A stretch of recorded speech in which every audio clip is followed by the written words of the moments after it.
high school, I was not taught about sexual assault. Being drunk is not an excuse to rape someone. I do know someone that was sexually assaulted. Sexual assault is an issue.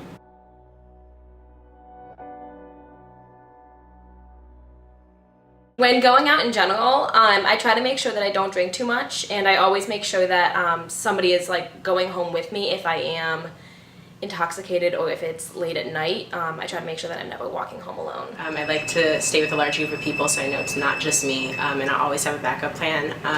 Make sure my phone is fully charged, that way I can contact someone if I need to, and I always have at least $10 in case I need a cab or something.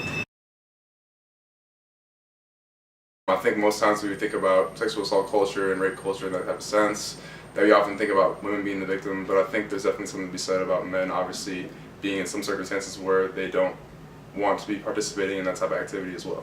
I believe that men can be victims too, absolutely. I do believe men can be victims of sexual assault.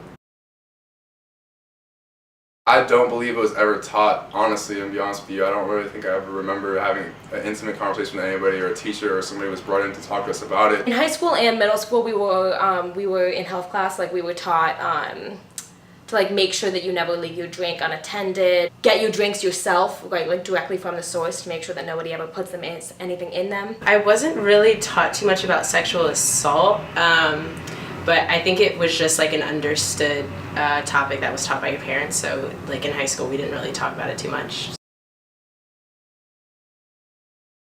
I really don't know anything about it. That being said, I've not really seeked it out. I'm not aware of any resources that GW has to prevent sexual assault.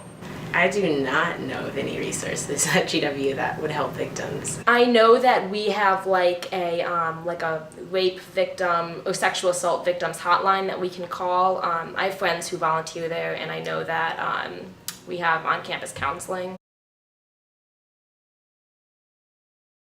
I think they need to do a better job of promoting the resources that we have around campus. I think that really relies on the students to establish between these kids and how they think about these girls or how they think about these guys. So I think it more or less is on the kids. Raise awareness on campus to girls about how they could help prevent it, and to men as well. Just about in general how there's never an excuse to sexually assault someone, no matter what their level of intoxication is or what they've been. If they've been flirting with you, if they've been leading you on, that doesn't mean that it's okay to assault them in any way, ever.